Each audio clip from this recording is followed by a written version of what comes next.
보도 자료와 그러니까 공소장 전문의 한 뭐 이 중간 정도, 뭐 중간이라고 하면 뭐가 중간 그 사이 정도겠죠. 그 정도를 자료 제출을 한 것이죠, 국회에. 그래서 뭐 공개 비공개의 문제가 아니라 사실은 국회의 정은 감정에 관한 법률에 따르면 자료 제출에 응할 의무가 있는데 거기에 대한 어디까지라는 기준은 없어요. 그러나 그 기준도 헌법의 무죄 추정의 원칙이 기속된다라고 보는 게 타당하겠죠. 모든 법률은 그 상위법인 헌법을 준수해야 되는 것이니까. 그래서 그 기준에 맞게끔 법무부가 이번에 고민을 했고 그 정도 자료 제출에 응했다. 이렇게 이해해 주시는 것이 맞습니다.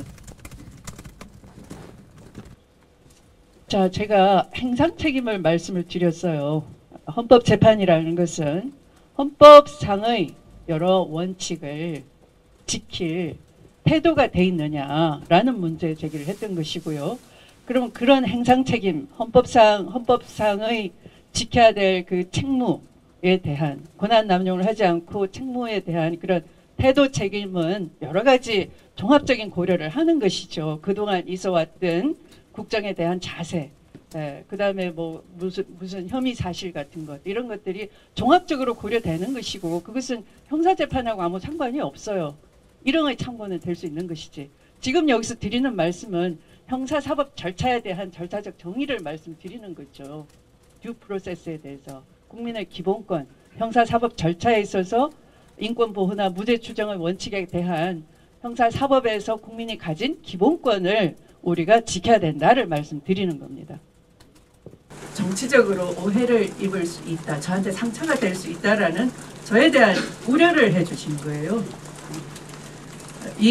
이런 그 국회를 통해서 곧바로 언론의 피의 사실이 공표가 돼서 사건 관계자들이 여러 가지 정당한 재판을 받을 권리, 그 다음에 여러 가지 그 형사 절차에 있어서의 기본권 이런 것이 침해돼 왔었는데 이 나쁜 관행을 고쳐야 된다라는 그 원론에는 다 찬성을 하지만 하필 이 사건부터 하면 제가 입을 상처가 너무 심하니 그걸 감당해내실 수가 있겠습니까 하는 저에 대한 배려 차원의 걱정을 하셨어요. 반대가 아니라 이 사건에 있어서 피의 사실이 그 국회를 통해서 자료 요구를 통해서 여과 없이 나간다는 것은 절대 있어서는 안 된다. 그 원칙에는 다 동의를 하시지만 이 사건이 사건인 만큼 제가 입을 정치적인 오해, 이런 것들로 인한 상처,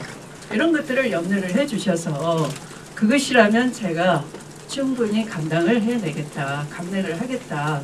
그러나 우리가 만든 원칙을 우리가 항상 안 지키면서 이번에 한해서 지키지 말자 하면서 다른 분들로 하여금 지키자라고 할 수는 없는 거 아니냐라고 그렇게 결론을 내렸다라는 말씀을 드립니다.